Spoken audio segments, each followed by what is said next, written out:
देख रहे हैं आप, मैं हूं आपके साथ नैना शांडिल्य। वक्त हो चला है हमारे खास कार्यक्रम मेट्रो सिटी का। आगे रुक करेंगे खबरों की ओर। गुरुग्राम में सीएम मनोहर लाल की अध्यक्षता में ग्रीवेंस कमेटी की बैठक हुई। बता दें आपको कि इस दौरान लोगों की शिकायतें और फरियाद को भी सुना गया। तो वही बैठक के बाद सीएम ने कोरोना और प्रदेश में बिजली की समस्या समेत कई मुद्दों पर बात की। साथ ही सीएम गुरुग्राम को करोड़ों के विकास कार्यों की सौगात भी दी। देखिए ये रिपोर्ट। गुरुग्राम में ग्रीवेंस कमेटी की बैठक। सीएम मनोहर ने की बैठक की अध्यक्षता। बिजली की किल्लत पर मनोहर जवाब। चल रही है बात, 2 दिन में मिलेगी निजात। गुरुग्राम में सीएम मनोहर लाल ने जिला कष्ट निवारण समिति की बैठक की अध्यक्षता की।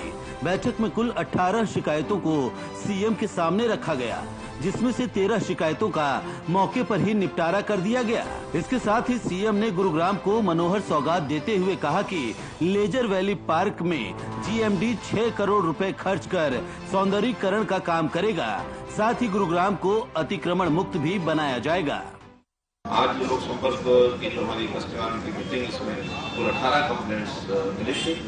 18 में से 5 कंप्लेंट्स तो ऐसा लगा कि उनको अगले 1 महीने बाद या 2 महीने बाद दोबारा से रेफर किया, उस समय तक वो सब देंगे अधिकारी ने जो उसमें जो भी प्रॉमिस किया है उसके हिसाब से 13 कंप्लेंट्स को जो है अभी वो निपटा दिया गया।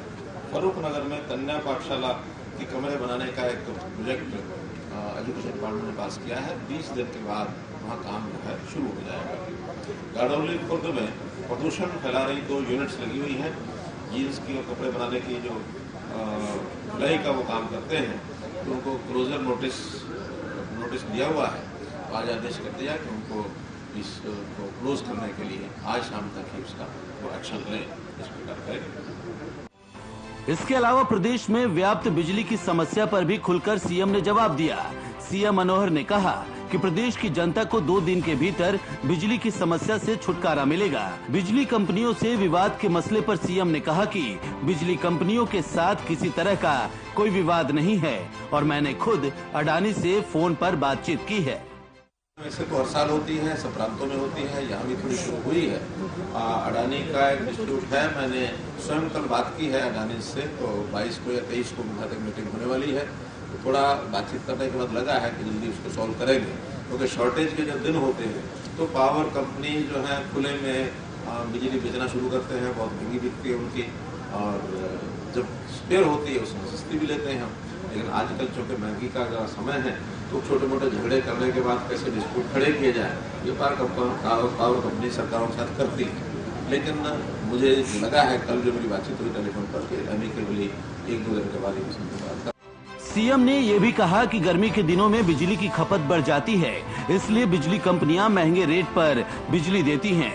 बहरहाल सीएम ने प्रदेश की जनता को कोरोना के बढ़ते केसों के प्रति एक बार फिर जागरूक करने की कोशिश की और लोगों से सावधानी बरतने और मास्क लगाने की अपील की है। पहले अपील तो मुझे यही करनी है आपसे, आपके माध्यम से जनता को, कि बढ़ती हुई जो कोविड की दोबारा से जिसको चौथी लहर को कह रहा है, वो 5वीं कह रहा है, और खास करके गुरुग्राम जिला उसमें बहुत ज़्यादा प्रभावित है। तो यहाँ के लोग सभी सावधानियां बरतें। हमने अभी सरकार की ओर से 4 जिलों में थोड़ा सा एडमिनिस्ट्रेशन को कहा है सरकार, यानी कुछ सावधानियां बरतने के लिए लोगों को भी प्रेरित करें, और खास करके मास्क पहनने के लिए दोबारा सबको कहा है, और जो नहीं पहनेगा उसको वही जैसे 500 रुपये का जुर्माना पहलेगा तो भी लगाएंगे। जुर्माने का विषय इतना महत्वपूर्ण नहीं है जितना सावधानी बरतना, क्योंकि ये सबके अपने हित में है, इसलिए ये अपील आपसे मैं करना चाहता हूँ। इसके साथ ही सीएम मनोहर ने हरियाणा में व्याप्त क्राइम रेट पर कहा कि दूसरे राज्यों की तुलना में हरियाणा में क्राइम कम है, जिसका नतीजा ये है कि आज निवेश के लिए गुरुग्राम को बेहतर जगह माना जा रहा है। सीएम ने कहा कि हरियाणा पुलिस अच्छा काम कर रही है। पहले अपील तो मुझे यही करनी है आपसे, आपके माध्यम से जनता को, कि बढ़ती हुई जो कोविड की दोबारा से जिसको चौथी लहर को कह रहा है, वो 5वीं कह रहा है, और खास करके गुरुग्राम जिला उसमें बहुत ज़्यादा प्रभावित है। तो यहाँ के लोग सभी सावधानियां बरतें। हमने अभी सरकार की ओर से 4 जिलों में थोड़ा सा एडमिनिस्ट्रेशन को कहा है सरकार, यानी कुछ सावधानियां बरतने के लिए लोगों को भी प्रेरित करें और खास करके मास्क पहनने के लिए दोबारा सबको कहा है। और जो नहीं पहनेगा उसको वही 200 से 500 रुपये का जुर्माना पहले जो भी लगाएंगे। जुर्माने का विषय इतना महत्वपूर्ण नहीं है जितना सावधानी बरतना, क्योंकि ये सबके अपने हित में है, इसलिए ये अपील से मैं करना चाहता हूँ। वहीं भ्रष्टाचार के मुद्दे पर भी सीएम मनोहर ने हरियाणा प्रशासन की तारीफ की और कहा कि हमने भ्रष्टाचार पर काफी हद तक नकेल कसी है और विजिलेंस टीम भी मजबूती के साथ काम कर रही है। सीएम ने कहा कि मनोहर लाल भ्रष्टाचार का काल जगह पर होते हैं, खास करके बंजारा मार्केट की चर्चा आई, उसमें हमने कहा कि एक एनफोर्समेंट टीम वो बनाकर रखे, चाहे जीएमडीए है, चाहे एचएसबीपी है या एमसीजी है, एमसीएम है, सब ऑर्गेनाइजेशन अपने पहरा लगाए और जो भी इलीगल एनफोर्समेंट करते हैं ये इनको सबको शहर से दूर भेजा जाए, ताकि ये जो स्थान है, जो जमीनें पब्लिक ऐसी यूज की है, उनको भी साफ रखा जाए। और कुछ ऐसी बॉडीज हैं एसवीपी और मार्केट अपना एमसीजी, इनकी जो जमीनें हैं अपनी जमीनों को सुरक्षित कराएं और सुरक्षित कराने के लिए उनको इलीगल एनक्रोचमेंट न करने दें। इसी प्रकार फरूख नगर में कन्या पाठशाला की कमरे बनाने का एक प्रोजेक्ट एजुकेशन डिपार्टमेंट ने पास किया है। 20 दिन के बाद वहाँ काम जो है शुरू हो जाएगा। गाड़ौली खुर्द में प्रदूषण फैला रही 2 यूनिट्स लगी हुई हैं, जीन्स की और कपड़े बनाने की जो धुलाई का वो काम करते हैं, तो उनको क्लोजर नोटिस दिया हुआ है।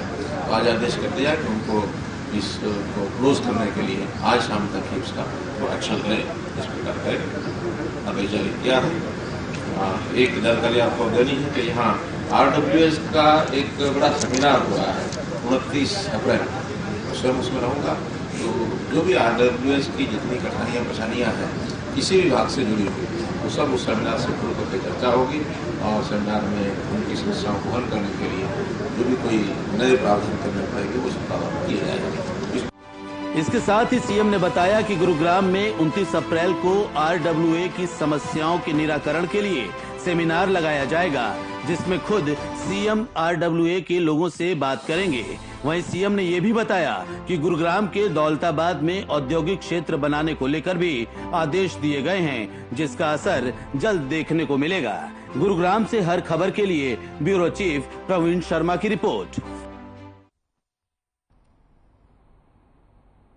नेता प्रतिपक्ष भूपेंद्र सिंह हुड्डा ने प्रेस कॉन्फ्रेंस कर कई मुद्दों को लेकर सरकार पर निशाना साधा। हुड्डा ने SYL और किसानों को बोनस समेत कई मुद्दों पर अपनी बात रखी। वो क्या कह रहे हैं क्या नहीं कह रहे हैं उनकी बात छोड़ो, लेकिन ये जहां तक हरियाणा का पानी का सवाल है, constitution bench of supreme court ने फैसला कर रखा है, उससे बड़ी कोई जुडिशियल वो नहीं है। जो प्रेसिडेंट रेफरेंस हुआ था, मैं सांसद था उस समय प्रेसिडेंट रेफरेंस कराया था, अब 2016 में फैसला हुआ, उसको अनिवार्य है। बल्कि हरियाणा गवर्नमेंट की जो है कमी है, कंटेम्प्ट ऑफ कोर्ट में जाना चाहिए अब तक इनको। संगठन हो उसमें, अगर नीचे संगठन नहीं है तो फर्क तो पड़ता ही है। कांग्रेस बहुत वजह होती है, लेकिन अब संगठन हो रहा है और हाँ, तो अभी तो भर्ती चल रही है, मजबूत संगठन बनेगा कांग्रेस का। तो पहले ही मांग की है कि कम से कम 500 रुपए प्रति क्विंटल बोनस देना चाहिए।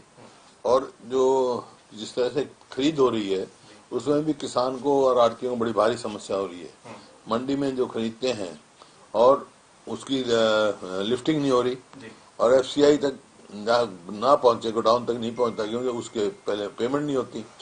और जब वहां देखते हैं तो क्योंकि मौसम खराब था, दाना कुछ पिचक गया तो वो वापस कर देते हैं। तो इस वास्ते किसान बड़ी दिक्कत में है। और जो सब, क्योंकि जब सरकार को चाहिए एक दाना खरीदे, कोई किसान का कसूर नहीं है अगर दाना पिचक गया तो। भ्रष्टाचार तो चरम सीमा पर हरियाणा में, ये तो हर जो उसमें देखे हैं, भ्रष्टाचार की तो सारी ही सीमाएं लांघ चुके। बिजली की तो किल्लत है हरियाणा में, तो होने का सवाल ही पैदा नहीं था। लेकिन जो अपनी इनकी थर्मल प्लांट हैं, चाहे खेदड़ का है चाहे कोई है, वो 14 महीने से चलाई नहीं इन्होंने। पलवल में आजादी के अमृत के अंतर्गत डॉक्टर BR अम्बेडकर राजकीय महाविद्यालय में जिला स्तरीय हेल्थ एवं वेलनेस प्रोग्राम के तहत हेल्थ मेले का आयोजन किया गया। बता दें आपको कि मेले का शुभारंभ केंद्रीय मंत्री कृष्णपाल गुर्जर ने किया। इस मौके पर पलवल विधायक दीपक मंगला, होडल विधायक जगदीश नायर, सिविल सर्जन भी यहां मौजूद रहे। राज्य मंत्री कृष्णपाल गुर्जर ने national mobile medical unit van को हरी झंडी दिखाकर रवाना किया। उन्होंने मेले में लगे स्टॉल का अवलोकन भी किया और स्वास्थ्य विभाग की तरफ से लोगों को दी जा रही सुविधाओं का भी उन्होंने जायजा लिया।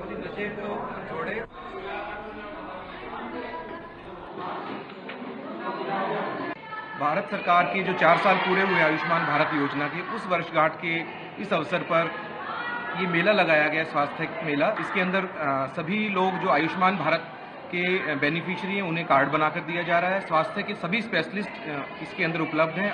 होलिस्टिक तौर पर ये मेला लगाया जा रहा है और लोगों के अंदर इसको देखकर एक जोश देखने को ही बनता है। और पलवल में जो हेल्थ मेला लगा हुआ है उसमें आकर के मैंने अपना आयुष्मान कार्ड बनाया है, जिससे मुझे सरकार की सुविधाओं का लाभ मिल सके और ये मेला गांव में लगना चाहिए जिससे कि लोग इसका लाभ उठा सके।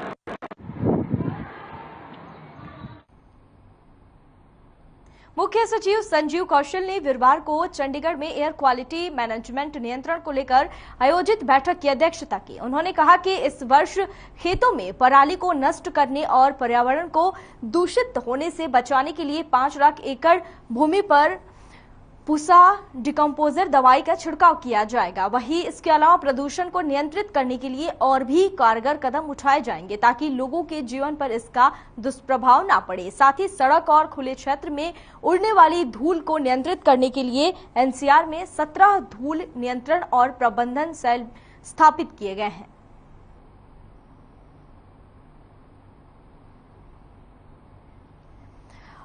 चंडीगढ़ में संजीव कौशल ने बैठक की अध्यक्षता की, जहां प्रदूषण नियंत्रण के लिए कदम भी उठाए गए। वहीं उन्होंने कहा कि आगे प्रदूषण नियंत्रण पर इक्यू मैनेजमेंट पूरी तरह से नियंत्रण करेगी। इक्यू मैनेजमेंट नियंत्रण को लेकर बैठक की गई। सोनीपत में वाहन में आग लगने से हड़कंप मच गया। मामला सिविल लाइन थाना क्षेत्र का है, जहां शहर के सुभाष चौक के पास एक स्कूटी धू-धू कर जल उठी। वहीं बता दें आपको कि जानकारी के मुताबिक युवक अपनी स्कूटी को एक दुकान के बाहर खड़ी करके किसी काम से गया था। इस दौरान खड़ी स्कूटी में आग लग गई। वहीं लोगों ने फायर हाइड्रेंट से आग बुझाने की कोशिश की, लेकिन उस पर नियंत्रण नहीं किया जा सका। वहीं इस बीच लोगों के बार-बार कॉल करने के बावजूद भी फायर ब्रिगेड में कॉल रिसीव नहीं की गई। हालांकि सिविल लाइन थाना पुलिस मौके पर वहां पहुंची, लेकिन तब तक स्कूटी जलकर राख हो चुकी थी। फिलहाल अभी तक आग लगने के कारणों का पता नहीं चल सका है। करते यार और आपके पास कौन नहीं है? स्कूटी आई है, एकदम से रुकी है, रुकते ही तो जल के राख होगी पूरी? हाँ, जल के राख होगी। तो फायर ब्रिगेड आई मौके पे? नहीं आई जी, अभी तक नहीं आई। फोन किए? हाँ फोन किए तो फोन उठाया नहीं उन्होंने। भ्रष्टाचार के विरोध में सुर्खियों में बने रहने वाले आईएएस ऑफिसर अशोक खेमका पर एक बार खुद भ्रष्टाचार के आरोप लगे हैं। बता दें आपको कि खेमका पर आरोप हरियाणा वेयर हाउसिंग कॉर्पोरेशन के एमडी संजीव वर्मा ने लगाए हैं। संजीव वर्मा का आरोप है कि 2010 में जब अशोक खेमका एचडब्ल्यूसी के एमडी के पद पर तैनात थे, तब उन्होंने प्रथम श्रेणी के 2 अधिकारियों की गलत ढंग से नियुक्ति की थी। एक तरफ जहां संजीव वर्मा ने खेमका पर आरोप लगाए हैं, तो वहीं दूसरी तरफ वर्मा ने उन दोनों अधिकारियों को भी निलंबित करने की सिफारिश कर दी है, जिन्हें अशोक खेमका ने भर्ती किया था। हालांकि अभी पुलिस अशोक खेमका पर एफआईआर को लेकर असमंजस की स्थिति में है।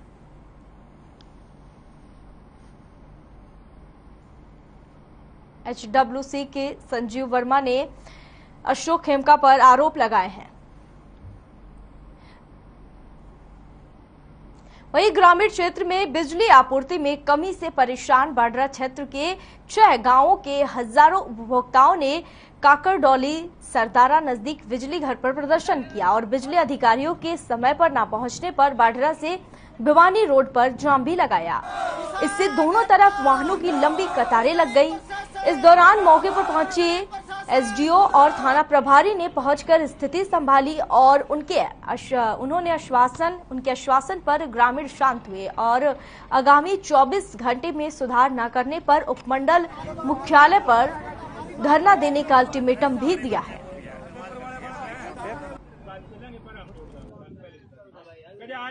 छह गांव के किसान आज इकट्ठे हुए हैं और इकट्ठे होने का कारण ये है कि अघोषित बिजली कट लग रहे हैं। रात को कोई बिजली की कोई सप्लाई नहीं है, दिन में कोई सप्लाई नहीं है और किसान आज कपास की सिंचाई के लिए जो परेशान हो रहे हैं और दूसरी तरफ बच्चे जो परीक्षा के लिए रात को तैयारी कर रहे हैं उसकी हमें परेशानी हो रही है। इसके लिए आज हम काकड़ोली सरदारा के पावर हाउस पे इकट्ठे हुए हैं। सप्लाई कट होती है इसलिए रोड जाम हुआ है। लोगों ने सप्लाई ना मिलने के कारण आज लोगों ने अपना आक्रोश आज जाहिर किया। पिछले 6 महीने से सोडा गांव में गैस पाइपलाइन टूटी होने की वजह से ग्रामीणों को काफी दिक्कतों का सामना करना पड़ रहा है।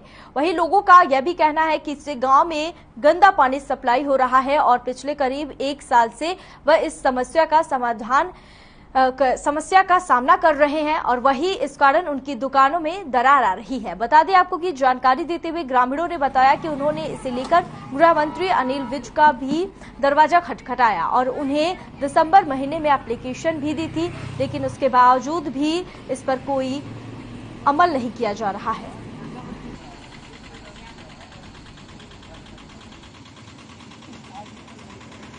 और इस रोड के ऊपर जौन सी गैस पाइपलाइन बिछ रही है, इन्होंने इतना बुरा हाल किया हुआ है कि भाई घरों के अंदर गंदा पानी, सीवरेज का पानी मिक्स होकर आ रहा है और ये कोई सिस्टम नहीं है काम करने का। कोई इंजीनियर नहीं है, यहाँ पर अनपढ़ लगाए हुए हैं, सब सिर्फ खाने पीने के चक्कर में लगे हुए हैं और कोई नहीं है। यहाँ पे बिजली वाले महकमा है, यहाँ होना चाहिए था, यहाँ वाटर सप्लाई महकमा होना चाहिए था, यहाँ फोन लाइन महकमा होना चाहिए था। जब इनको ऑर्डर मिलना चाहिए कि ये पाइपलाइन यहाँ से ठीक की जाए, यहाँ पे अंडरग्राउंड की जाए। यहाँ पे ब्लास्ट होते हैं, ये सारे तारे ढीले हो के ब्लास्ट होते हैं, कौन जिम्मेवार है इसका? पाइपलाइन वाले आते हैं, वो अपना खोद खुदाई करके चले जाते हैं और आते हैं वो अपना खोद खुदाई करके चले जाते हैं। कोई सिस्टम नहीं है मैडम। राष्ट्रीय आपदा प्रबंधन की टीम हिसार जिले के अंदर अपना अभियान चलाए हुए है।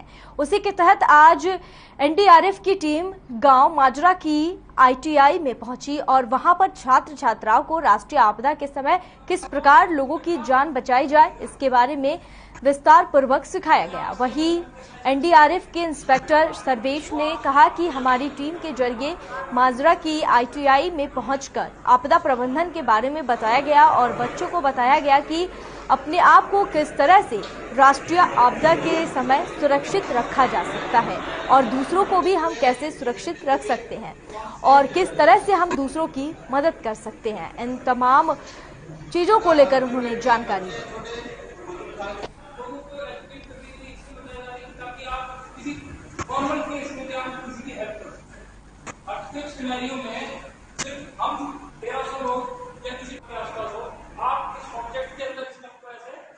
एनडीआरएफ की तरफ से हमारे संस्थान में बच्चों को मोटिवेट करने के लिए आए कि कैसे राष्ट्रीय आपदा के समय, चाहे वो आगजनी के रूप में हो, चाहे सुनामी के रूप में, चाहे भूकंप के रूप में हो, कैसे हमने अपना बचाव करना है, दूसरों की सहायता करनी है। इन्होंने बच्चों को बहुत अच्छे तरीके से प्रैक्टिकल करके बताया, हमें बहुत अच्छा लगा और बच्चों ने भी पूरी मन लगा के उस पर प्रैक्टिकल किया और अच्छा ज्ञान प्राप्त किया। इसमें एक्सरसाइज चल रही है एनडीआरएफ 7th एनडीआरएफ की तरफ से। इसमें जो सारा एरिया आप एनालाइज करते हैं कि किस तरीके की आपदा जो है आ सकती हैं और उसमें साथ में कैपेसिटी बिल्डिंग की जो ट्रेनिंग्स है या प्रशिक्षण है उसका काम भी करते हैं। तो एक प्रशिक्षण चीज़ थी, प्रशिक्षण था ये। इसमें इन्होंने जो है आईटीआई के जो बच्चे हैं उनको बताया कि कैसे किस टाइप के डिजास्टर आ सकते हैं और उनसे अपने आप को हमने कैसे बचाना है और किन किन बातों का अगर कोई डिजास्टर आ जाए तो ध्यान रखना है। तो ये एक एक्सरसाइज है फैमिलाइजेशन के अंडर, जिसको कैपेसिटी बिल्डिंग एक्सरसाइज कहते हैं। ये एक एक्सरसाइज थी।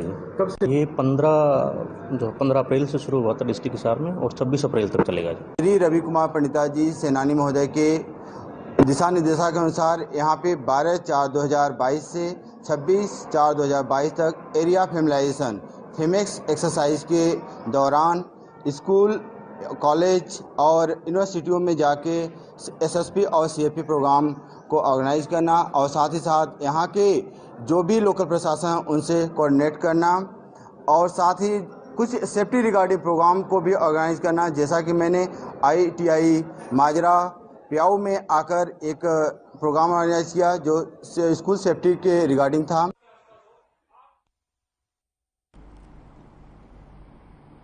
वहीं कुरुक्षेत्र में श्री कृष्ण आयुष विश्वविद्यालय के छात्रों ने अपनी मांगों को लेकर धरना आकर्षित करने के लिए झाड़ू लगाया और वहां डॉक्टर अरुण कुमार ने कहा कि आयुष यूनिवर्सिटी में सुविधाओं के नाम पर सिर्फ कोरी घोषणाएं हैं। ऐसे में ना तो वो अपनी पढ़ाई ठीक से कर पा रहे हैं और ना ही वो उस स्तर का प्रैक्टिकल कर पा रहे हैं जिसकी उन्हें जरूरत है। साथ ही डॉक्टर नीरज और डॉक्टर मोनिका का कहना है कि सरकार जब तक उनकी मांगे नहीं मानेगी तब तक उनका प्रोटेस्ट ऐसे ही जारी रहेगा। कुरुक्षेत्र में छात्रों ने धरना प्रदर्शन किया, जहां हमारा मेन मोटो इश्यू यहाँ इस चीज का है कि हमारा स्टाइपेंड बढ़े। जो स्टार्टिंग में क्या हुआ था 2019 से पहले यहाँ पे पीजी नहीं थी, 2019 में यहाँ पीजी आई। पीजी में इन्होंने बोला था, ऑर्डिनेंस आया था गवर्नमेंट का कि जो भी इसी में पास होगा स्टाइपेंड तुम्हारा वो तुम्हारा लागू किया जाएगा। इसी ने पास किया था हमारा 47,600 इसी में हमारा पास हुआ था, पर इन्होंने लमसम करके हमें 42,000 किया और ना हमें कोई एनपीए, एचआरए और डीए कुछ इन्होंने प्रोवाइड करा। खबर कुरुक्षेत्र से है, जहां सीएम फ्लाइंग टीम ने राइस मिल में छापा मारा है। अचानक की गई छापेमारी से हड़कंप का माहौल बन गया। वहीं इस छापे के दौरान टीम ने तोल मशीन पर जीरो से भरे कट्टे भी तोले, जिनका वजन भी अलग अलग मिला। वहीं बता दें आपको कि मुख्यमंत्री उड़न दस्ते निरीक्षक अनीश मलिक ने बताया कि ये औचक निरीक्षण है जिसमें संबंधित विभागों की टीम उनके साथ है। उन्होंने कहा कि अगर कोई अनियमितता मिलती है तो संबंधित विभाग एक्शन लेगा।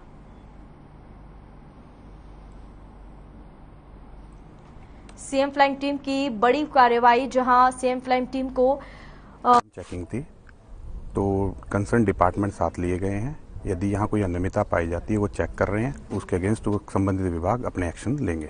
तो अलग अलग कट्टों में वजन भी अलग अलग अभी देखा, अलग अलग वो कंसर्न डिपार्टमेंट चेक कर रहा है। जो भी अगर कोई रेगुलेटरीज मिलती है तो वो संबंधित विभाग एक्शन लेगा, वो बताएंगे। जारी रहेगी सर? जी जी। करनाल के कमालपुर में 4 वर्षीय अजस की हत्या का आरोपी अंजलि की जेल में तबीयत खराब हो गई, जिसके बाद उसे अस्पताल में भर्ती कराना पड़ा।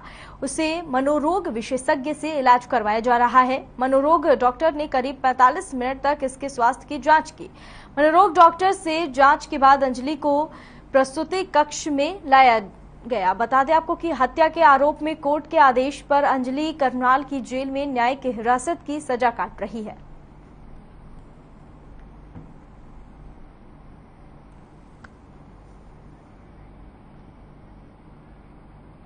वहीं बता दें आपको कि जेल से आए सब इंस्पेक्टर श्याम लाल ने बताया कि आज उनकी तबीयत ठीक नहीं है, इसी कारण से डॉक्टर के पास लेकर उसे लाया गया है, जहां डॉक्टर से चेकअप के बाद भी बीमारी और उसके कारणों का पता चल पाएगा।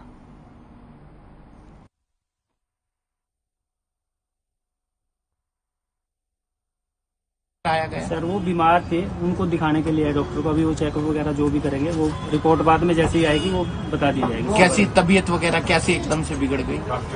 सर ये तो डॉक्टर चेक करने पे बताएगा। हमें तो उन्होंने बताया कि मेरी तबीयत खराब है और हम उनको डॉक्टर को चेक कराने के लिए जेल से लेके आए करनाल।